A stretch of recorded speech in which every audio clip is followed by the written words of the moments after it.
Okay, good evening. Welcome, everybody. Thanks for coming back. Welcome to another episode of Mondays with Maishi. This is Moshe Norman out in Lakewood, New Jersey. It is January 27th, 2025. Going on 5 years strong with this show, Mondays with Maishi, and it's now just after 9 o'clock here on the East Coast. And want to just remind everybody a message from our sponsor. Tonight we are sponsored by OKclarity.com. OKclarity.com is a website where you, as a mental health professional or anyone in the helping field, can sign up and they will host your site and feature you. You can promote yourself, promote your speaking engagements, your therapy practice, your groups, and any other exciting activities that you do. It's a great place, great website. People from the Jewish community in particular are scrolling that site to find um, mental health professionals and other helpers, such as coaches and whatnot, nutritionists, and all different goodies. So take a look at okclarity.com. Consider signing up for a website on their site and featuring yourself and putting out some good content so people will be jumping after you. They do the work that we clinicians hate doing, which is all that back end work and promotion, self promotion. So tonight we are featuring the wonderful Dr. Katherine Meltzoff, um, who actually did her postdoc at the Yale study team, working and studying children on the autistic spectrum. And tonight's discussion and conversation and topic is some differentials between autism or autistic spectrum disorder in children, some of its differentials, which sometimes gets really confusing. Is this child really autistic, or is it something else? Is it comorbidity? What's going on with this kid? Why does he or she present differently than some of the other children in the classroom or in the family? And we're here to sort of break that uh, mystery tonight with Katherine. So, Katherine, thank you very much for agreeing and agreeing to come on tonight. Thank you very much, Aaron Herzog, who's here, who connected the two of us. And tell us a little bit about yourself. How'd you get into this world of autism? Were you always interested in children? What's some of your background? Where'd you get your degree? Tell us a little bit about who you are. Great. Yeah. Thank you so much for inviting me. I'm really excited to be here and talk with folks tonight. So I actually first got interested in autism back when I was an undergraduate. I went to a very tiny college called Trinity College, in Connecticut. Probably most people haven't heard of it. There's only 2,000 undergrads, so it's tiny. I wanted to do research and I got recommended to go to a research lab that did a lot of work on speech and hearing. And I got trained on how to do language assessments for kids in the research studies. And one of the research studies was on autism. So I learned how to do language assessments there and realized very quickly that working with kids on the autism spectrum was fascinating in that some kids had significantly better vocabulary than I did, and they were six, and other kids really struggled with verbal language at all. And as an undergrad, I thought that was just fascinating that there could be one condition where kids look so different. Mm. So I knew I wanted to Well, it study it. says a lot about you that 6-year-old had a better vocabulary than you, by the way. And it says a lot Yeah. about your undergrad program. Yep. Yeah. And, that experience was great. And I decided I wanted to keep working with kids on the spectrum. So I ended up going to get my PhD at UC San Diego, and then went to Yale to do my postdoctoral work at the Yale Child Study Center, and came back to UC Riverside to be a faculty member. So I've been at UC Awesome. Riverside since 2016. Amazing. Okay, so becoming an authority or maybe an authority in the world of autism. That's great. I do Yeah. want to encourage everybody to please turn on your videos if you can. We understand it's late at night for many of you, and not everybody is their most presentable selves at this time of night. But if you can, we like to see people and see some live reactions that we can catch on candid camera.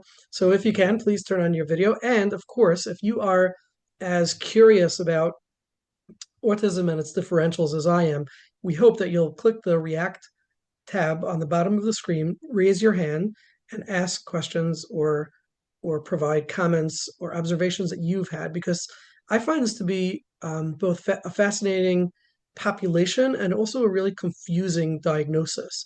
You really started off uh, um, talking about children with high vocabularies, and to me, like that's one of the trademarks of autism. As soon as I hear a 6-year-old who's using big words or using not even the vocabulary, but the grammar that's so spot on and so intelligent sounding, I'm like, is this kid autistic? I mean, what what how much of the population who's not autistic access actually access such strong vocabulary and grammar skills at such a young age? Like, is that almost a trademark, like guarantee? No, it's not actually. There's a sizable amount of the autistic population in kids that really struggle with spoken language at all, Hmm, or they have really limited spoken language. So I would say if you're talking about neurotypical kids that don't have autism, that was my kids that question. are so advanced, I don't know, less than 5% probably are so advanced that when, clinicians do cognitive testing or language testing, they're sitting there in awe because they've never got to question 25 before So is that on the almost language. is that almost like a grand slam when you hear a child, a little kid with who's so articulate? Is that almost a grand slam that he's autistic? Not always. A lot of kids who we see, I'm the director of a free autism clinic called the Search Center at UC Riverside. A lot of times we'll get referrals for kids that that is exactly why they're referred. And it turns out that kids that are in that very upper percentile of usually intelligence or vocabulary, honestly, they tend to be socially awkward with or without autism because they don't like the same stuff as their peers. They don't really know how to get along with their peers because they're kind of just on a different level with what they think about, what they want to talk about, the stuff they're interested in. So that can be pretty confusing, I think, sometimes to see a kid that's that, on that high end Mhm. of the intelligence spectrum, to see them and try to figure out if they have autism or not Right. is can be pretty confusing. And somebody just made a nice point in the chat. And by the way, if anybody has questions, please raise your hand using the React tab on the bottom. But somebody asked an interesting question, which is, what about reading? If you have a child who's reading at 2, 3 years old, I mean, is there a difference between, my grandmother, may she live and be well, she's well into her 90s. She has one of her children is very brilliant.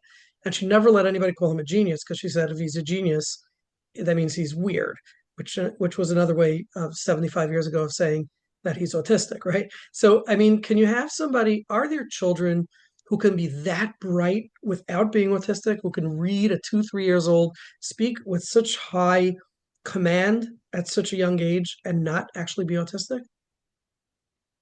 They exist, but they're incredibly rare. I've Hmm. probably met one or two in 10 Okay. years of interacting with kids. So, I mean, what you're implying is that if you have a child whose intelligence level is so way beyond his developmental age, or stage at 2, 3 reading, at 5, 6 speaking, like really unusually articulate, then there's a good chance that he should be assessed for autism, or there's a good chance that he has autism. Yeah, I mean, I do think though that I'm coming from I have a biased sample, Bias, right? right? Because I'm only seeing kids that have where there's concerns for autism. There are probably genius kids that I never see because they don't have challenges with social skills. Hmm. So I see the kids that are geniuses and have trouble with social skills. And Hmm. among those kids, it's, pretty rare that they don't have autism if they're that Hmm. advanced Hmm. and have problems with social stuff. Hmm. Hmm. But there are geniuses with good social skills. okay, I think I'd be remiss if I didn't mention, I just thought of this now, this was not preconceived, but Arden Hayes, right? Are you familiar with Arden Hayes? Not offhand, I don't Oh, think okay. so. There's a kid, Arden Hayes, who was on the Jimmy Kimmel show a number of times. Jimmy was absolutely enamored by Arden Hayes. Okay, so if you haven't seen him, maybe later on in the show I'll pull up one or two of his episodes and we'll take a look. But he was a little kid of 5 or 6 years old who had memorized every country in the world, every city, every capital of each country, and and if you show him a shape of it, he he would be able to tell you which capital of which country it is, as well as other things, all the presidents, of the United States and all of the table of elements, top to bottom, knew it by heart. You give him the letters, he'll tell you what it is. Absolutely fascinating little young man. Um, uh, and it's you watch him and it's so incredible. How can a child how can his brain have developed so quickly? I guess, that's just a general fascination that I have with these kids. I mean, and then you have, of course, the children who are that bright but are nonverbal, right? But let's talk about the verbal ones because they're so much more uh, captivating. How can a child's brain develop at such a level, at such a young age, where like their neurons are hardly connecting, you know? Yeah, I mean, there are people with eidetic memories who, they can see something and just remember it, which is again really rare and amazing. It does happen, but whenever I hear about a kid who's that that bright, like to such a level that would be incredibly rare, but also seems to have a really specific interest in countries and presidents and facts Mhm. about countries, that also reminds me of autism just because of the specificity of Right. the interest. The fixation. Um, yeah, like that's the piece that I would say, huh, maybe it's beyond an eidetic memory, which is, amazing and rare in and of itself. But maybe there's more. Okay. Okay. Fair enough. Yeah. For those of you who have questions, again, it's hard to us to get to the chat unless we have time later, but please raise your hands and we'll take your questions.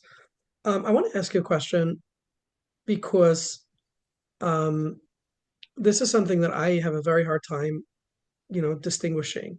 And I know we'll talk a lot more about differentials, but I think we have to talk about the differential between, let's call it severe ADHD and the autistic spectrum. You have children, and I've come across children who have very obvious ADHD. Now, ADHD, of course, presents itself differently, but you have kids who are, let's call them wild, geniusy ADHD kind of kids who they're all over the place. Their minds are so creative that, they're just wheeling and dealing in there.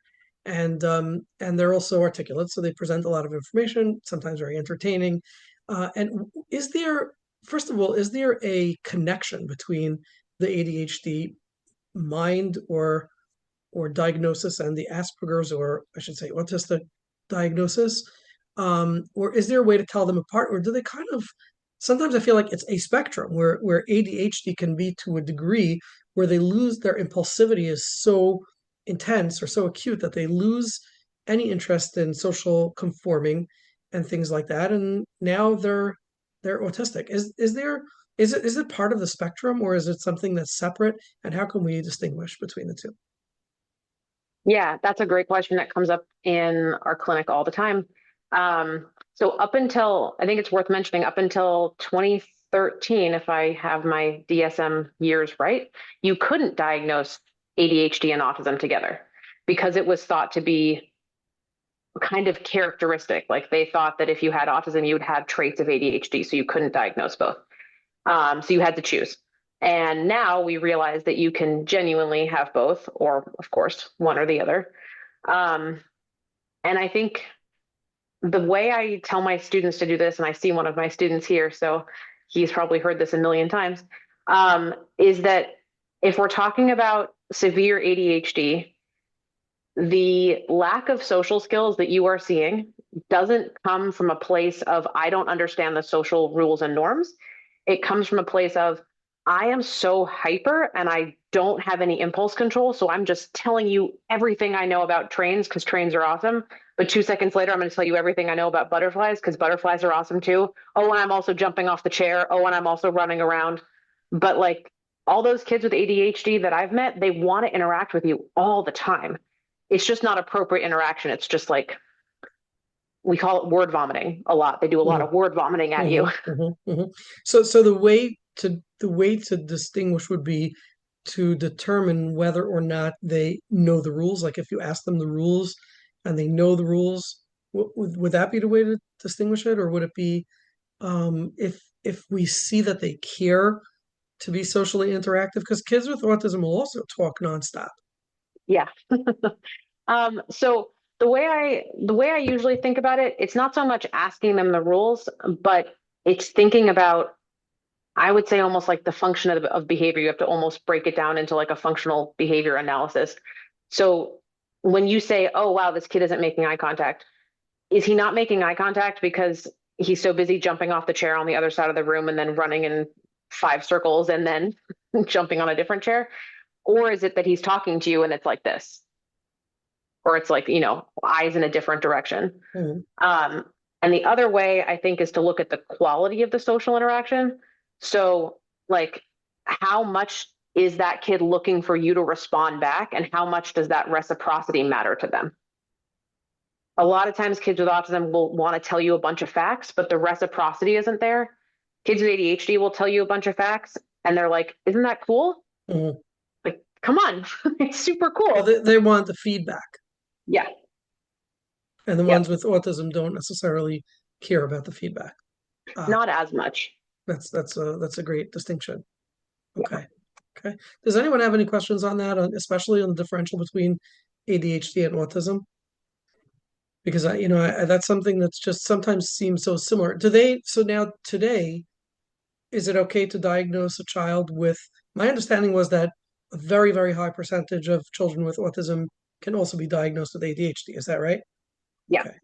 And yeah. what would be, I don't even know what the practical ramification would be, because we're going to treat them with stimulants if stimulants work, whether we call it ADHD or autism, right? Yeah, Okay. So it's not yeah. for any important reason other Not to than me. context.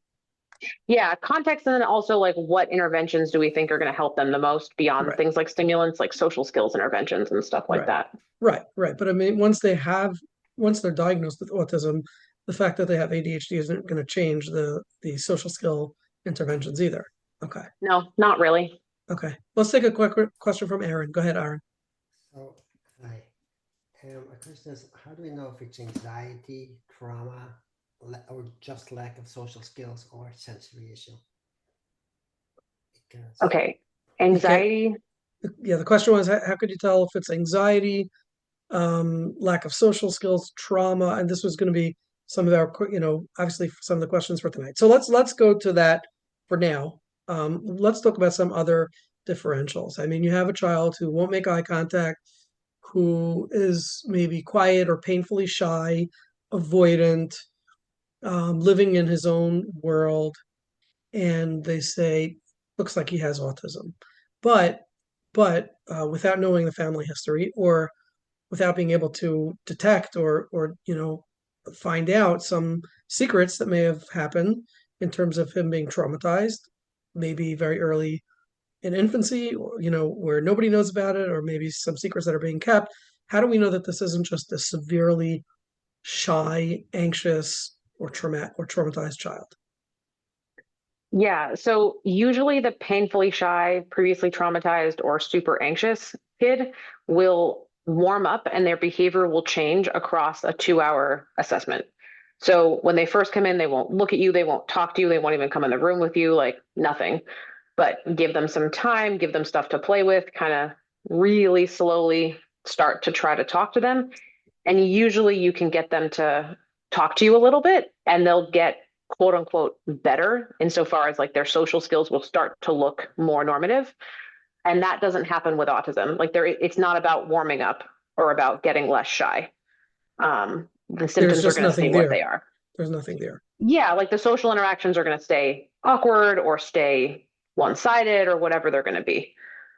And also, generally speaking, kids with trauma will do unusual things like repetitive play where they act out the trauma. So I've seen kids like this where I had a little kid like over and over again reenact, two kids being attacked by a monster and the mom comes and saves them. And that kind of mirrored this child's kind of trauma history. So all play was about that. And it wasn't a restricted interest, it was acting out actual history. Okay, but why can't that be with autism also? If we think about autism and the fixation that they have on things, Mm-hmm. on hobbies, on interests, and stuff like that. How do we know if you're watching a child play out some kind of traumatic scene? How do we know that he's not just fascinated with violence or fascinated with monsters, and playing that out? Because that's the repetition that he's fixated on. Yeah, so usually in autism, sometimes, well, usually the repetitive play will look really repetitive in most ways. Like it's always a swamp monster. The monster always says the same thing. The monster's always green. The people always are on a beach. Like there's this insistence on sameness. Mhm. Whereas in the kid I'm talking about, and a lot of kids who've had trauma, the context can change, the monster can change, where they are can change, but it's always two kids, a monster, and mom saves them. Like that, the theme is the trauma. It's Mhm. not an interest in monsters. If that, I'm not sure that makes total sense, but that's how I see it kind of in the Well, clinic. yeah, I mean, I think you're saying if it's trauma, the autistic part is not going to influence it. So they may act out the trauma, somewhat differently. They're not stuck in the same colors of the trauma. They can make it more colorful. They could change things. But if it's autism, then the repetitiveness we're always going to see the same consistency in the repetitiveness based on what they're fixated on. Am I getting Yeah, that? exactly. Yeah, the repetition is huge in autism, like the sameness, and that's not so much the case with trauma. Okay, so that's going to lead us to our next discussion after we call on Rifki about the differential between autistic repetitiveness and obsessive compulsive disorder, which is also very, is that, Rifki smiling, is that where you were going? Okay, go ahead, Rifki, but Okay. remind me that that's our next topic. Okay. That wasn't my question. My question is how difficult it is to separate when you have these layered diagnoses. So you're talking about you see one set of symptoms and you're trying to figure out which one it is, but what when you have an autistic child who's been traumatized and trying to prove that this is trauma reaction versus the autism because they have both. And there are people who will try to say, this is their autism. You can't believe them. You don't need to take what they're saying at face value.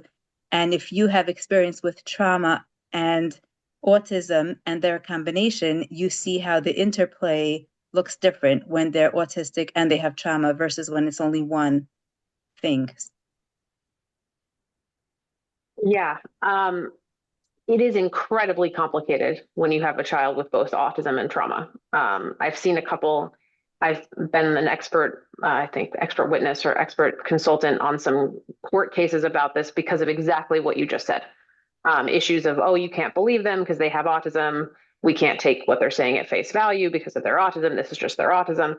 Um, and I guess what I tell people first before anything really about autism and PTSD in particular is that autism doesn't come with compulsive lying. Like kids with autism aren't clinically known for just randomly making things up. Yeah. That's not a diagnostic feature. So that's first of all, it's not that kids don't make things up, but generally speaking, that's not a characteristic.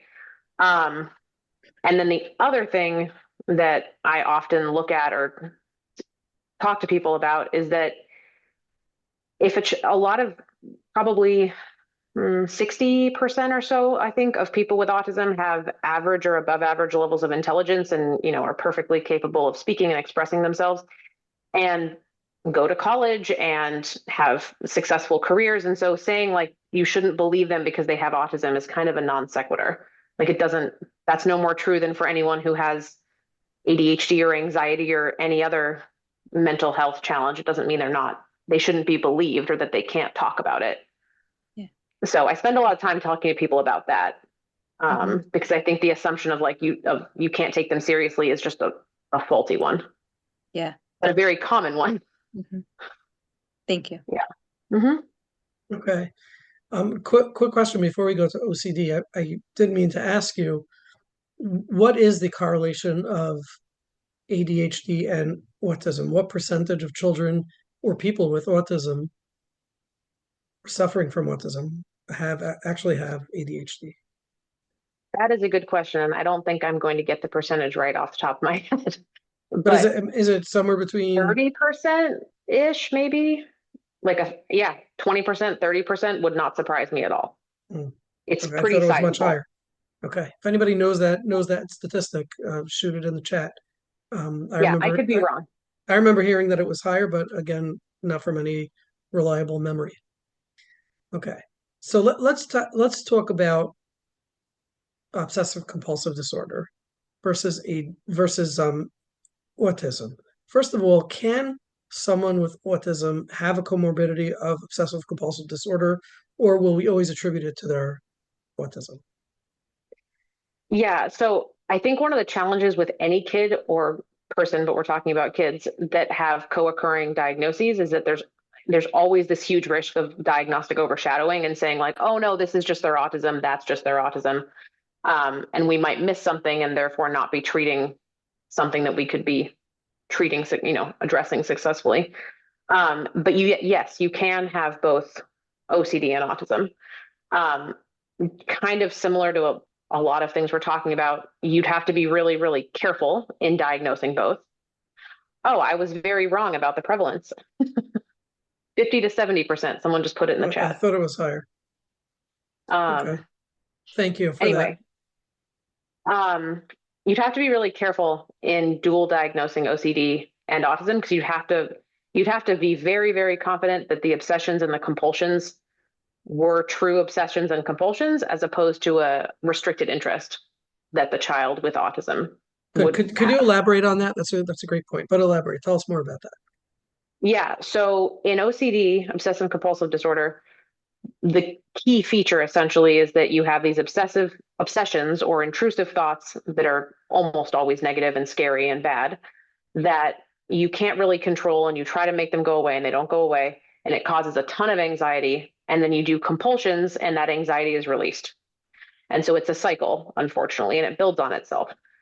In autism, you have these kind of restricted interests or specific interests that are kind of like a niche. And you get the kid who knows everything there is to know about trains and everything there is to know about cars.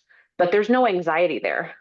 Like there's no compulsive behaviors, there's no compulsive actions or thoughts. And they're just really happy about it. Like it's actually quite different if you break it down.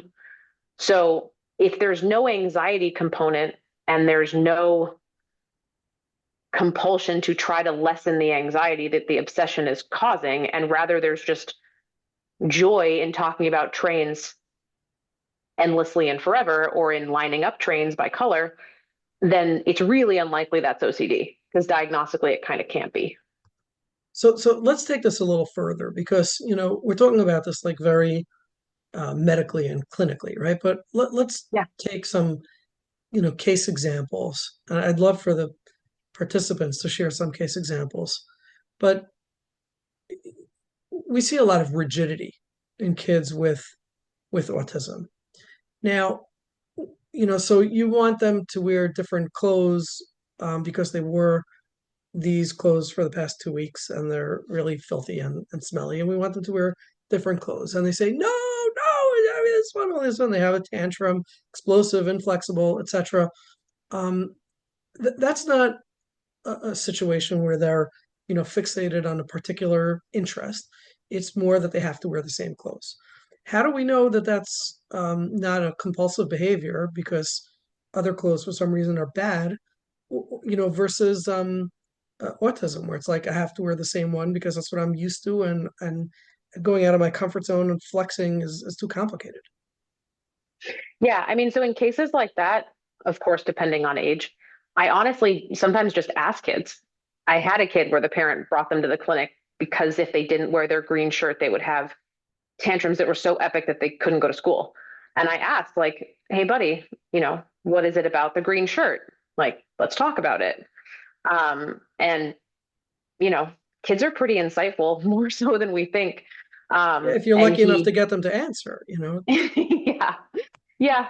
But I think sometimes we don't ask because we think they can't answer. And if we do ask and give them some time and space, sometimes they really can.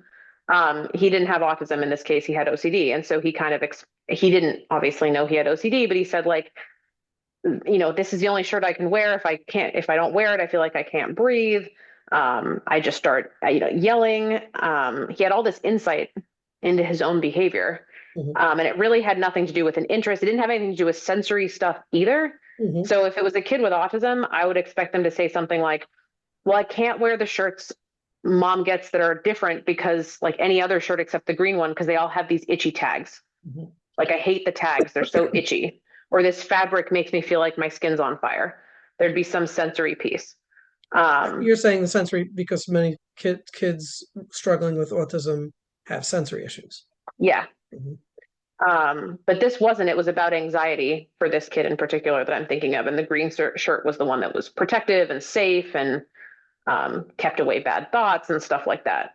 So it became pretty clear that it wasn't a restricted interest, but it also wasn't like a sensory sensitivity or insistence on, it wasn't about insistence on things being the same and hatred of change. It was about fears being really big and uncontrollable. And this was like a safety object Hmm. that he needed. Fascinating. So there are ways to sort of distinguish and tease out what this is coming from, and that would help us to determine. Yeah. There are also instances where if you have a kid on the autism spectrum versus and you're trying to figure out if it's OCD or autism, and let's say we're talking about lining up cars by size, which is a common thing you see in kids on the spectrum. If you ask a kid on the spectrum, like, hey buddy, why are you lining up those cars by size? Either they don't answer you, depending on like how their vocabulary is, or sometimes they look at you like you're asking the world's stupidest question. Like, of course I'd What line else the is supposed cars to up by happen with size. cars? Yeah. Yeah, Totally. like, hello, it's awesome to line them up by size. You're weird. And kids with OCD, they usually look really distressed when they're trying when they feel like they have to do this thing and they have to finish it. And they're like, "What do you mean I have to?" So it's Like, literally like if you're observing them well, one of them appears to be a compulsion versus the yeah, other one, which just appears to be recreational. yeah. And Wow, like you kind of just look at the pressure and like the affect, um, the like the anxiety with which they're doing it. That can be pretty telling. fascinating. That's great. Okay. Somebody asked a question in the chat and that caught my eye. I like that question, which is uh, OCPD, right? So people with obsessive compulsive personality disorders. I mean, I don't know that that can be diagnosed at such a young age, but let's just take it. And I sometimes look at it the other way. Can we predict who is going to develop, a diagnosis of OCPD when they get older? There's a lot. There seems to be a lot of overlap or similarity in the rigidity and the uh, um, almost like baselessness of the obsessions. Are there similarities and differentials that we need to look for in determining whether this is coming from a place of autism, from this rigidity, or from a place of a personality disorder? Or I guess it's very similar to a question of OCD. Yeah, I mean, that's a good question that I honestly haven't really had to consider because technically you're not supposed to diagnose personality disorders Mhm. before Sure. 18. So Mhm. I've Mhm. never had to, but um, yeah, I think the point about the rigidity being baseless and also kind of universal in OCPD. It's like everything has to be a certain way, an X way. You mean But there everything, isn't, you're saying everything that exists has to have a way versus in yeah, autism where not everything has to have a way, but things that do. It's not yeah, and it it's not obviously universal. depends. Yeah, and it depends on the kid. I mean, I've certainly met teens with autism who would say like, yeah, everything does have a way, and it has to be like this. Right. But they Um, probably also have very trademark features of autism. yes, yeah, like things like what they care about the most is actually not so arbitrary when you think about it. It's stuff like, well, he didn't follow the rules when we played basketball in class or in gym. And like the rules are the rules are the rules and you have to follow them, but he Mm. didn't. And he didn't, and I can't let it go. He didn't. And I have to Okay. tell him the rules. Like it's that as opposed to no, like you're not putting on your shoes right or you're not doing this right. Like everything has to be a certain way for a lot of people with OCPD. Before we move on, are we down for a 4-minute video of Arden Hayes? Raise your hand if you're Catherine. You're cool with that? Okay, this Yes, is I'd love to see fascinating. that. I am just choosing one random. There's a number of them. I have no idea which one it is because it doesn't YouTube tell me. Let's see if this is all right. Let's take a look at this. Is from it's from like 10, 11 years ago already. So he's not 5 years old anymore, but it's worth the watch. And not without an ad, of course.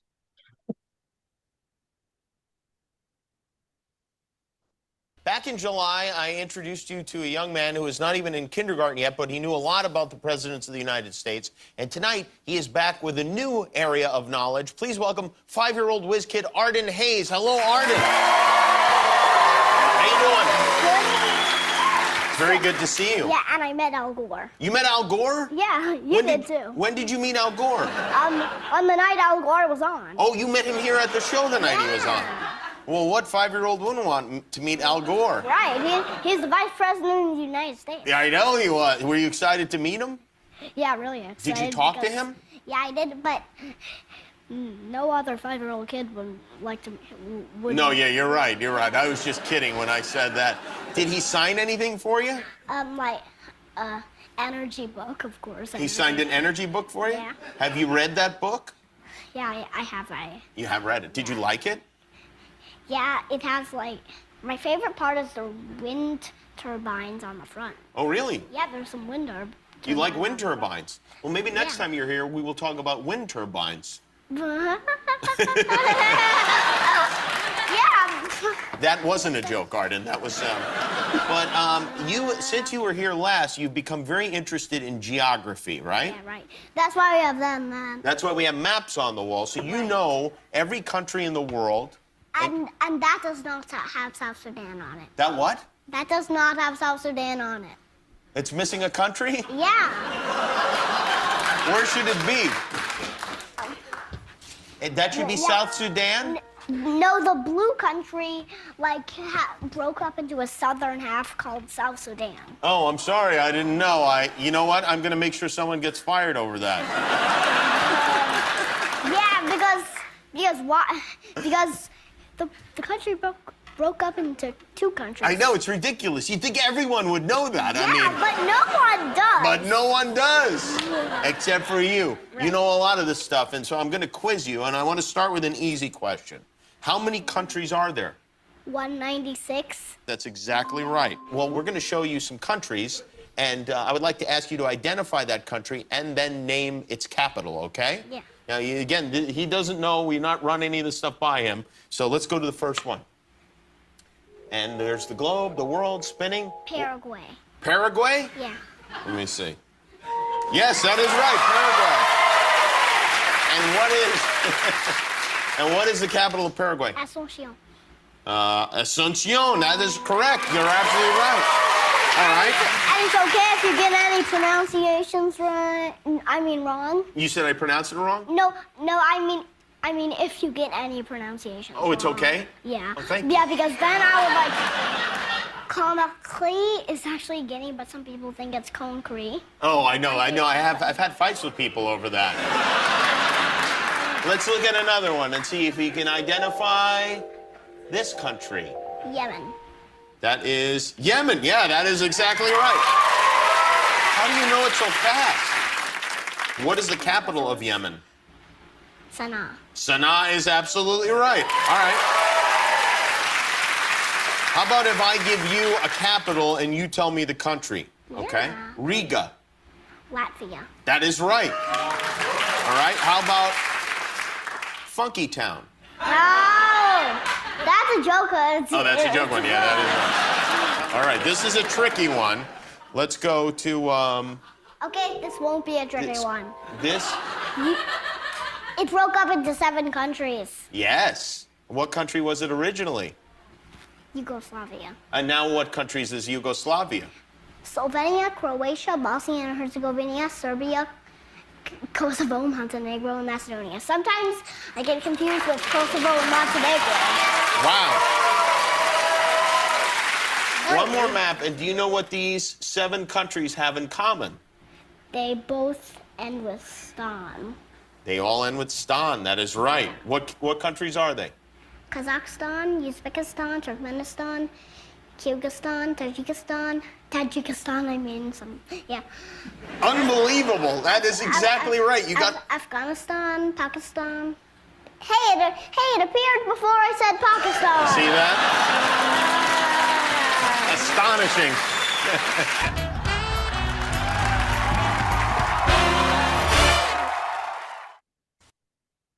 Was it worth the watch? That is one of the greatest things I've ever seen. He's adorable. Yeah, so there's a couple more with the table of elements and presidents. Yeah, he's great. So when you look at somebody like Arden Hayes, I mean, you're probably not allowed to diagnose just by looking at him. But first of all, you see his face light up. He's obviously very charming, and he seems to make eye contact. But you can't do this without being autistic, can you?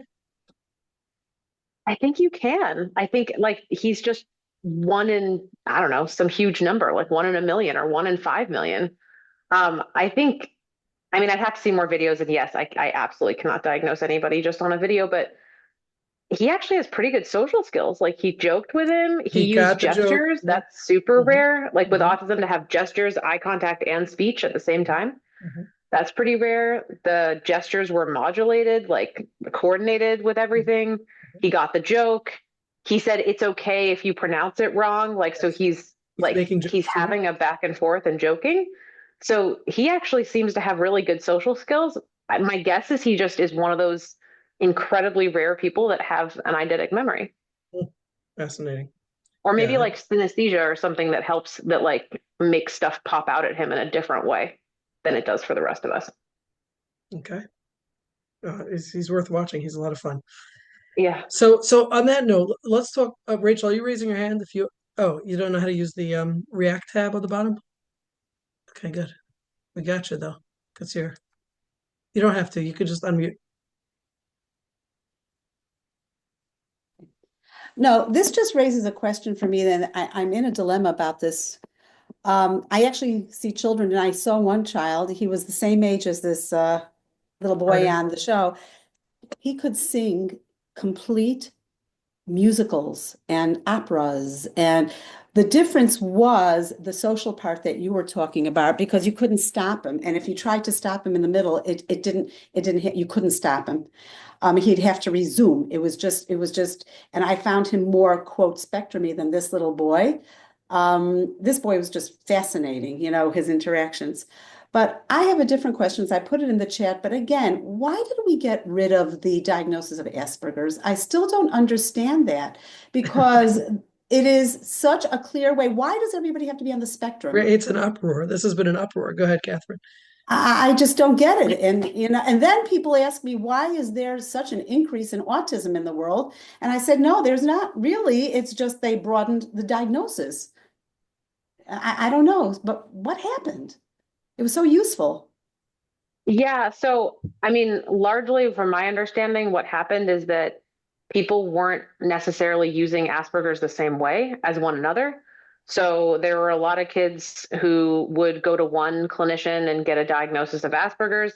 And then, 3 years later, 5 years later, they move and they go to somebody else, and they would get the diagnosis of what used to be called PDD-NOS, or pervasive developmental disorder, not otherwise specified, because those two things often got really conflated.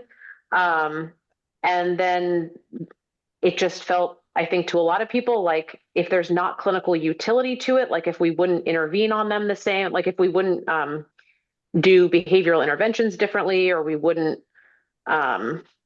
think about them differently from like a diagnostic perspective between different people, like if we can't clinically differentiate them reliably, then we should just get rid of it and consider it a spectrum with different levels of severity. That was the idea. I think that you would take, somebody who was more on the spectrum and take this little boy. Look how, I don't want to say trainable, but how he was socially able to adapt, and somehow people with Asperger's were very adaptable in many ways, even though it could be rigid. But there were social interactions. Eye contact was more consistent. I mean, there were specifications. I don't know. But I found that was so useful, and you wouldn't have to talk about this little boy being autistic or not. You could, it wouldn't be a question. Like you said. We didn't see him in enough social context either. It's not really Well, we fair. didn't. But No. but I'm just saying, as I would have shown him if I had any other excuse to show him to. Not just because of autism. I mean, he's adorable. Yeah, I mean, a lot of people were really, really irritated by the removal of Asperger's. I will say that It was a was, it caused a huge. big uproar. Yeah, sure. Oh yeah, people were furious. But yeah, I mean, from talking with parents, I do think there was a lot of confusion over PDD, NOS, and Asperger's. That I think was the kicker for people when they were writing the revisions to the DSM, is that those two got confused a lot. And so they felt like their kid got different diagnoses from different doctors, and then that just makes things harder and more complicated. Okay, Catherine, we got to jump into, we have to talk about the social skills aspect and treatment. But so just before we do, I want to make sure we covered any other differentials that we should be looking out for, we should, that are noteworthy when it comes to ASD, or did we sort of cover most of them? I think we covered most of them. Probably the other one, maybe there's two more I see a decent amount, and those are social anxiety being one and depression being another. Social anxiety more commonly confused than depression, but depression can. So I don't know if you want to talk about those or go into social skills treatments. Either way is How would totally fine. depression mimic, autistic spectrum?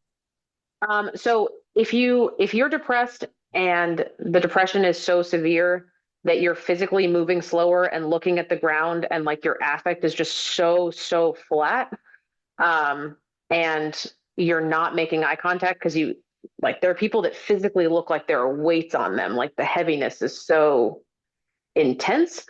So and like they socially withdraw sometimes in depression, and so you'll get parents and teachers saying like this kid doesn't have any friends, they don't look at anybody, they don't talk to anybody. When you talk to them, it's just flat. I think they have autism. In talking to them, it's fairly easy to differentiate because people with depression will talk about being depressed. So it doesn't end up being a super complicated differential once you have them in the clinic, but it is a common, I think, reason for referral where people are a little bit unclear. Okay. Okay, Yehuda, is it okay if we hold off for a few minutes? I just wanted to start talking about treatment. I had mentioned to you before the show that we had the great Temple Grandin on Mondays with Moshe a couple of times. She sort of went with this very oversimplified approach when it came to working with children with autism.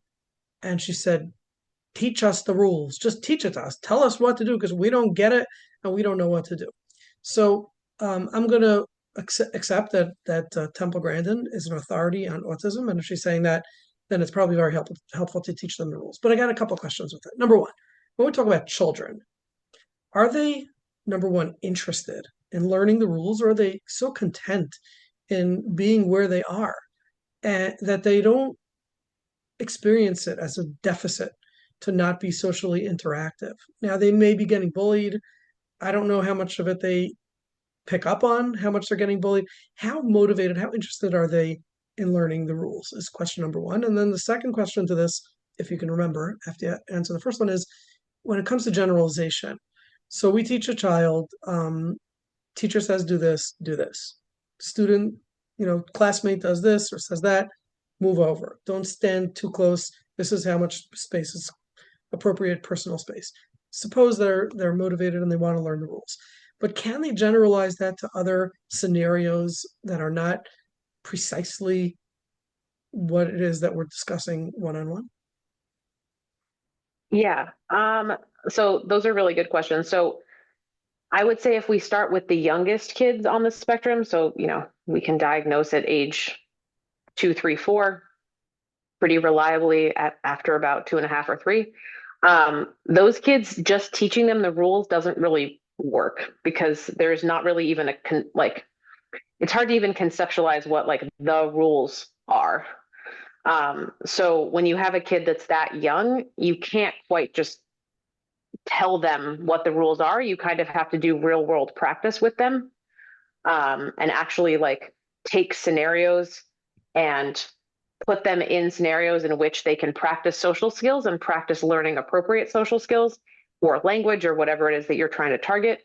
And that's how you have to do it. With teens, there are actually some interventions that are literally designed to teach them the rules of social interactions. And those interventions work great as long as the teens are motivated and want to do it.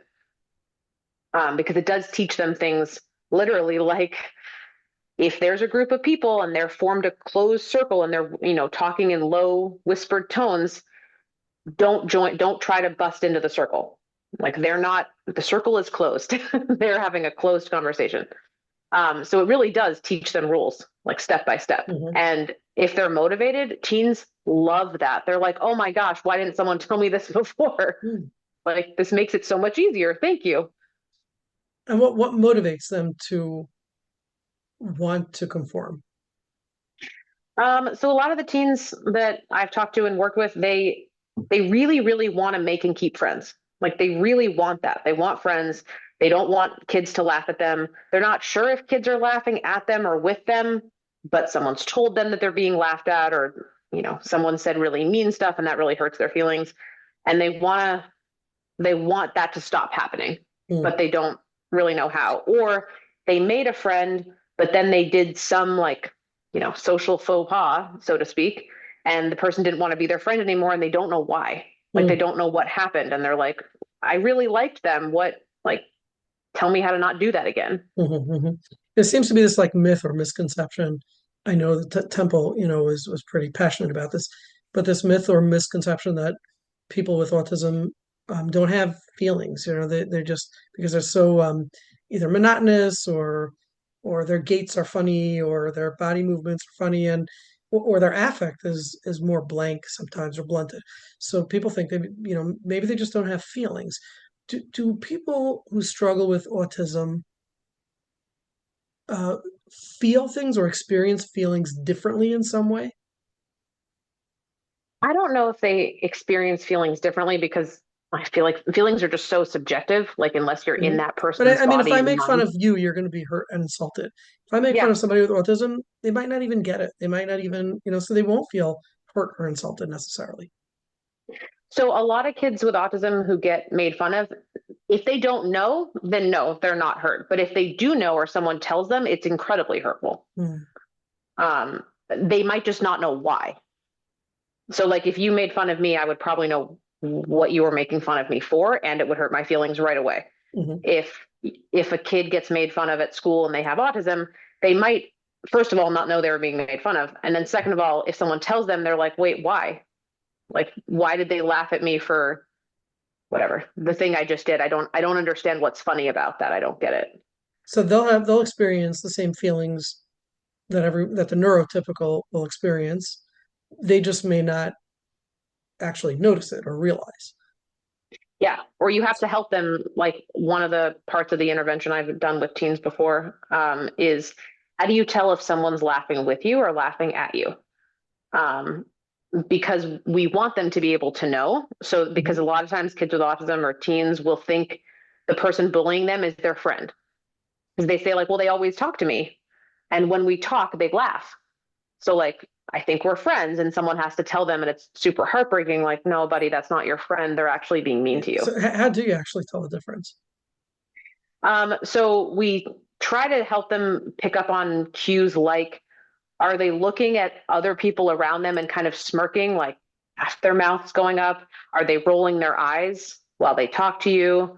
Or right, when you say something, are they rolling their eyes? Like when you laugh with them, are they kind of like leaning in and doing it with you? Or are they just kind of like pointing and laughing and whispering with their friends over there? The stuff that we all take for granted as obvious social skills that the kids with Nonverbal, autism just don't pick nonverbal, up on. the nonverbal information. Yeah. Exactly. So let's jump into generalization now. So this I found to be very challenging. So we teach them a rule, and now they know the rule. Now there's two problems with generalization. Number one is, I guess, the opposite of generalization, which is isolation. So you'll teach them a rule, and they'll keep using that very same rule, even when the circumstances and the environment changes, and then it becomes inappropriate. That's part number one. And part number two is the original question of generalization. Can they now extrapolate, what the working mechanisms are of what we taught them to now apply it somewhere else? And if not, then what do we do? Do we have to teach them every single situation? It's Yeah, exhausting. this is so hard. I feel like this is the one of the biggest problems people have with ABA therapy is kind of the, I don't know, go-to intervention for autism. The way ABA therapy was done back in the day was incredibly like rote, boring, not generalizable, overly specific. It was at a table, and I would say like point to green, and the kid points or doesn't, and then I do it 25 times. But then we want them to know when like a traffic light is green or when a walk sign is up, but we're not at the table and I'm not asking them and the prompt is gone and they can't do it anymore. And so people realize like, well, we can't teach it this way. Like this is not a good idea. So now we try to do things where we kind of create specific scenarios for kids where they can use social skills and learn how to use them in actual real life situations. So I'm going to give you an example from when I worked with a little kid. We wanted to help him request appropriately instead of just like screaming and having a tantrum. So we wanted him to, ask an adult for help or point to what he needed or wanted, anything that was kind of communicative and not an epic tantrum. So what we did is we took his favorite thing, which was toy cars, and we put them in like a giant Tupperware so we could see them. And then we put them on a shelf he couldn't reach. And we brought him into the playroom and, we just did stuff. And eventually, of course, he looked up and there were the cars he wanted. And we prompted him that way. So like he'd start to have a tantrum and like, hey, buddy, remember, use your words, use your pointing, ask for help. And so the good thing about that is that actually happens in real life all the time. Like that's almost more of a conditioning than using some kind of conditioning than just the plain teaching the rule, because he has to get it down, and each time he's compelled or he's forced to ask for it, and then you condition him to ask for it. That's bright. That's brilliant. I like that. And I think like the other important thing about generalization is that you have different therapists do it, right? So like I might do it one day and then my colleague from the clinic does something similar with him 3 days later, so that way it's not tied to me. Because your ABA therapist is not going to go around with you for the rest of your life and prompt you. Like that doesn't help if that's all we do with them. Katherine, what happens if you teach them a rule? So a common rule with kids is don't grab it away from him. If you want it, ask him for it. And this is how you ask. You say, can I please have that now, right? So we teach them the rule and they learn the rule. But then it's like letting the cat out with a mouse there. So then the other kid says, no, I want it. And then he goes and he grabs it away. And so we sort of lost whatever we taught. How do we, again, predict? I mean, you kind of, I guess, halfway answered it with the conditioning piece, but how do we take that further? Is there any other way to do that? Yeah, so that's kind of what we do in the teen, where we do kind of teach the rules. We also teach that you can use all the rules appropriately and still people might not like you. We literally like explicitly teach that. So, and the way we do that is we say, do you want to be friends with everybody? And the kid's like, no, I hate whoever, John, he's super annoying. And we're like, okay, so if you don't want to, not everyone gets to be friends with you and you don't get to be friends with everyone. And that's a super big bummer and it's totally understandable.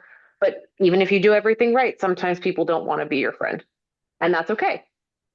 So like we try to build in the idea of like, even if you ask, even if you introduce yourself politely and do all the, social nice stuff, people still might be mean to you and they still might not like you, which is sad, but also true, kids, right? We all have to learn that. And with younger children, is there any way to do that?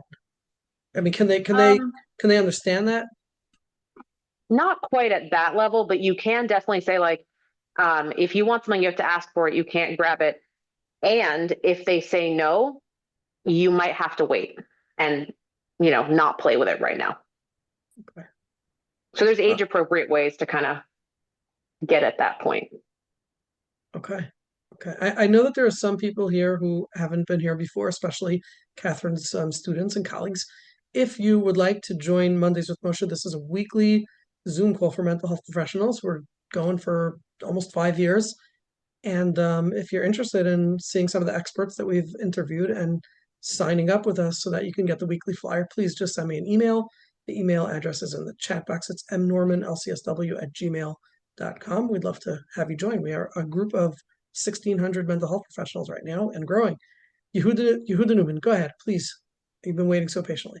Thank you so much. I'm really learning so much. I've had a few children with autism. I had another differential question. We had a few clients, me and some of my colleagues, who they presented with a more maybe autistic or maybe even like a schizoid presentation originally, and then they had a psychotic episode, and then like when they were 18, and then right away they get diagnosed with schizophrenia. And me, as some of my colleagues, were wondering if sometimes some people with autism, that are kind of in their own world and do things their own way, if it's possible some of that psychosis is just misunderstood diagnosis, misunderstood autism. So how would you differentiate, I guess, between psychosis and like from schizophrenia or just part of autism? Yeah, so I actually didn't kind of explicitly mention schizophrenia before now because it's obviously more of an adult diagnosis, but in the adult clinical world, that's not as rare as you might think. Like it's actually somewhat common that people have this question about autism and schizophrenia. They do co-occur. I'm not going to get the rate correctly, but they co-occur more often than they would in the general population. So sometimes people who are going to get schizophrenia later on, but we don't know when they're children because they're children, they will be diagnosed with autism because of things like being in their own world, not responding in the same way as other kids. And then they go on to develop what we understand later as schizophrenia. And if you look back, you think to yourself clinically, like, actually, they probably never had autism. This was kind of like, quote unquote, prodromal features of schizophrenia, like it was precursors to schizophrenia. So that happens a lot, actually. As far as differentiating, I've seen a handful of people with both, obviously, people with one or the other. I mean, the biggest thing about autism is it just doesn't come with psychosis, unless there's psychosis, obviously. So, like, kids with autism oftentimes could be described as being in their own world or marching to the beat of their own drum, or however you want to say that. But there's not auditory hallucinations, there's not delusions, there's not there's really none of that. In fact, a lot of them, their imaginations are like blunted almost. Like parents will say, like, why don't they do pretend play? Like, why don't they imagine stuff? Everything has to be literal. Like, I'll say, hey, buddy, this is a car. Let's play cars. And the kid's like, that's not a car. More That's a restrictive. sponge. Why? Like, it's a sponge. What are you doing? Yeah. I so don't know if that helps answer your question, but those are things that I kind of think of at first when I'm thinking about differentiating. Yeah, thank you. Thank And you. you probably may not always be able to differentiate because you're not going to see psychosis in little kids, Not often. manifesting. So it's probably going to look something akin to either schizoid or autism. Yeah, I was going to actually ask about schizoid personality, but then when you said, we can't really diagnose with personality disorders, but I imagine that people with schizoid personality could also, later in life can also present as autistic, just very withdrawn, very shy, very closed, not verbal, uh, you know. Yeah, they definitely can. And I think that's why it's so important to, like, when you're going to diagnose autism, to think really carefully about like all the features of the diagnosis. Like they have to have social communication challenges and both verbal and nonverbal communication challenges and restricted behaviors restricted interests or repetitive behaviors. Like there has to be both. It's not just social skills by itself. And so that's super, super important to keep in mind because otherwise I think people do make these mistakes where there's some mental health thing going on and we don't know what it is. So sometimes we're like, well, it must be autism because they look socially awkward. So, Catherine, we spoke about social skills, teaching or training for children with autism. But what about a flexibility training? Is there a viable intervention to create flexibility in some of these children who really struggle with severe rigidity? I don't know if there's one specifically to target that. I know that when I've worked with kids before, we've tried to build their capacity to handle things like someone accidentally knocks down their block tower in class Disappointment, and distress, failure. yeah. Or like, what if you can't play with your favorite blocks because someone else is playing with them? So we'll kind of practice it, we'll role play it. We talk about rewards, like, so, okay, you're going to build the block structure and I might knock it down, but if you don't have a meltdown, we're going to, you know, you get 10 more minutes of iPad or whatever. Like we set it up for them. It's not a surprise or supposed to be traumatic. But just trying to help them see, like, even if things don't go the way you feel like they need to go, it doesn't always go badly. Like we can recover, we can breathe deeply, we can use coping skills, stuff like that. So is there an emphasis on flexibility in the treatment? Like what's some of the treatment objectives in treating autism? I know we're targeting social skills, obviously. Is flexibility in there? What else? I mean, really, if we're doing it right, it needs to be individualized to each kid, right? So I would say flexibility would be built in there if you get, you know, the case of this kid who can only play with blocks. And if someone else has them first, there's a meltdown. If someone knocks them over, there's a meltdown because that's going to interfere with their, you know, day-to-day life. Yeah, we'd be targeting social skills. Language, of course, is huge, whether or not it's spoken language or sign language or an iPad that says things for them. Because the biggest goal is always we want to help people communicate and, you know, express themselves and function to the best of their possible abilities, whatever that looks like for them. I really try to discourage people from trying to quote unquote treat restricted interests. I think that, well, it can be a little controversial, I guess, my position on it, but I really feel strongly that, like, unless we're talking about someone who loves airplanes so much that they're going to like break into an airport and hurt themselves get hurt by accident, there is nothing inherently problematic about loving airplanes. What might be helpful is to teach them how to have conversations about something else, because not every kid wants to talk about airplanes all the time and only airplanes. But I try really hard to discourage parents from treating restricted interests, because I think that's just an individual thing, and we all have our individual things. Like we all have things about us that are abnormal, and I don't think there's anything that should be seen as wrong about that. Okay, yes, absolutely. I mean, who are the ones who are going to create the next electric airplanes, if not for the people with That's autism right. who are fascinated with them, right? Yeah, Like the ones who created the electric cars. Okay. that's right. So speaking of controversial, I mean, Esther asked in the chat box, do you notice more gender identity issues with those who have autism? And can that be due to less self-awareness? Yeah, I mean, this is such a big topic in the field right now, and yes, it's extremely controversial. So I'll say what I know, and there's a lot we don't know. I'll say that from the beginning. So yes, there's a huge, much higher prevalence of gender identity differences among people with autism versus the neurotypical population. It's something a lot of people are studying because we really don't know why. I feel a little irresponsible trying to Speculate. guess at why. But I do think it has, from what I've seen, it has something to do, I think, with how gender in every society is societally based. Like gender expectations differ by society because they are a creation of society.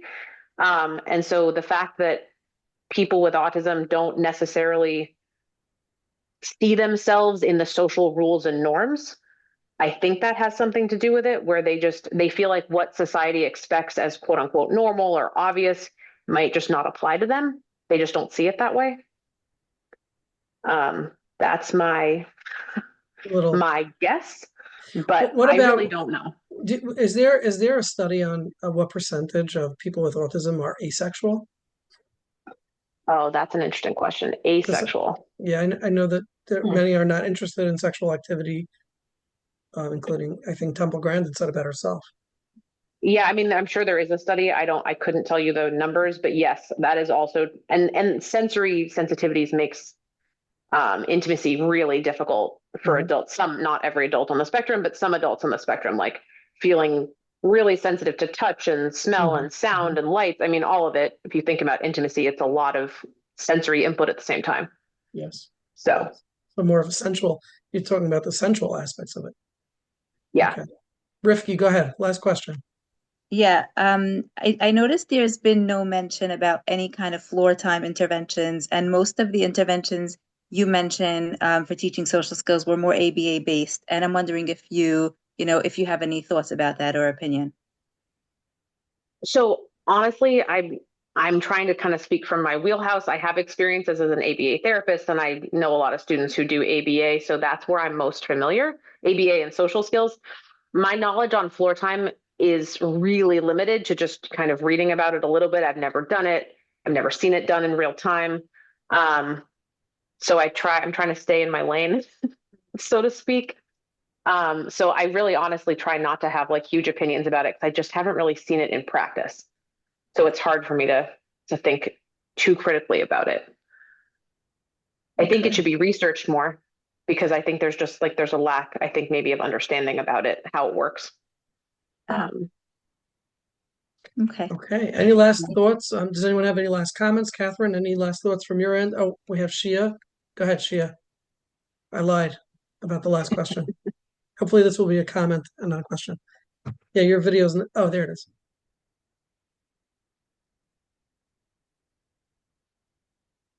We don't hear you. We don't hear you. Okay, you wanna? Okay, Catherine, anything, Shia, if you get your audio to work, your mic to work, then great. Catherine, any last thoughts from your end? Anything that you want to share with us that we might want to take away, that you might want us to take away from this, other than what you've already shared? I can't think of anything off the top of my head. The questions were all amazing. Thank you for Good. asking so many of them. If anyone wants to get in touch with me and ask other questions or Yes. think through cases and stuff, I'm happy to do that. Differential diagnosis is my life passion. So Okay. it's just like, it's everything for me. So I'm happy to talk with people about it. I think it's really important. Without accurate diagnosis, we can't get people the help they need. So I'm happy to help any way I can. Great. And if you enjoyed the show and you want to sign up to Mondays with Moshe, please send me an email at mnormanlcsw@gmail.com. We'll add you to our growing list of mental health professionals. I want to thank Dr. Katherine Meltzoff very much for sharing all this insight tonight. A lot to think about, a lot to digest. And this was a real pleasure. And the time flew by somehow. So thank you again. Thank you so much. Really appreciate it. Okay. Good night. Thank you Good very night, much. everybody. If anybody wants to stay on and say hello, happy to meet you. Thank you so much. This is incredibly helpful. Great. Thank you. Okay. Anybody want to say hi who haven't met yet? Any newbies here? Thank you so much. Yeah, thank you. We're off the recording, everyone. You guys Thank can you. say whatever you want now. Thank you. I want to say hi and thank you so much for this show. I've been joining actually quite a bit Good. all this time. Good. So You're I joining really live, you appreciate mean? Or watching the recordings? live and watching everything that you've ever posted. So Oh, thank you. okay, great. Okay. Yeah. That's great to hear. Appreciate it. Thanks for your great questions today. Thank you. Thank you for the Yeah. engaging answers. Okay. Good night, everybody. Gonna log off and send it out tomorrow, hopefully. Thanks again, Catherine. Good night. Thank you. Bye.